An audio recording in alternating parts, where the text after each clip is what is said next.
नमस्कार, स्वागत है आपका। सुबह के 11 बजने वाले हैं और बड़ी खबरें इस बुलेटिन में आप देख पाएंगे। मैं हूं आपके साथ आशा झा और सबसे पहले बुलेटिन में बात संसद पर हमले की साजिश की। सर्जिकल स्ट्राइक के बाद पाकिस्तानी खुफिया एजेंसी आईएसआई की बौखलाहट बढ़ गई है। बड़ी खबर आपको बता रहे हैं, संसद पर हमले की फिराक में है पाक खुफिया एजेंसी आईएसआई। आईएसआई ने भारतीय संसद पर हमले की साजिश रची है और आतंकी संगठन जैश ए मोहम्मद को संसद पर हमला करने के लिए कहा है।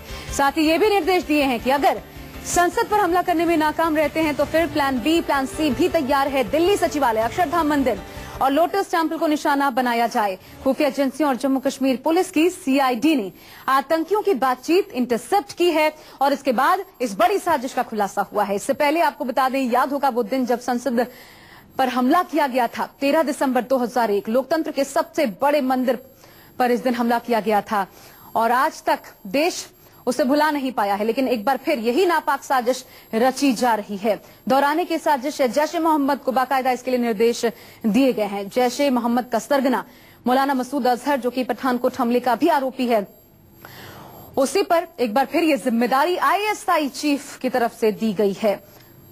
दो तस्वीरें हम आपको दिखा रहे हैं इस वक्त। और चलिए इस खबर पर और ज्यादा जानकारी के लिए सीधा रुख करते हैं। मनीष कुमार हमारे संवाददाता जुड़ गए हैं। मनीष, सूत्रों के हवाले से और क्या खबर इस इनपुट को लेकर?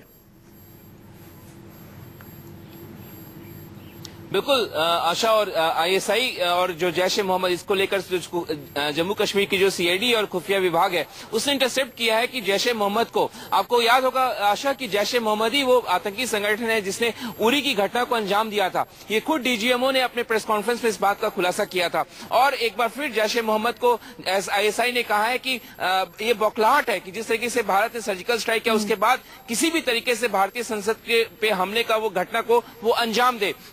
और न केवल ये प्लान ए है, पर प्लान ए में भारतीय संसद है। अगर ये सफल नहीं होता है तो सचिवालय, लोटस टेम्पल और अक्षरधाम टेम्पल और दिल्ली की जो तमाम मार्केट्स हैं उसको निशाना बनाने के लिए कहा गया। तो जाहिर तौर पर मौलाना अजहर मसूद, जो कि लंबे समय से पाकिस्तान में रह रहा है, उस पर लगातार भारत ने प्रतिबंध लगा रखा है और भारत में तमाम आतंकी गतिविधि, बल्कि 26/11 में भी उसका नाम सामने आया है और उसको एक बार फिर से उसको आईएसआई ने यह असाइन किया है कि वो इस हमले को अंजाम दे। एक मैं रोकना चाह रही हूँ आपको बीच में।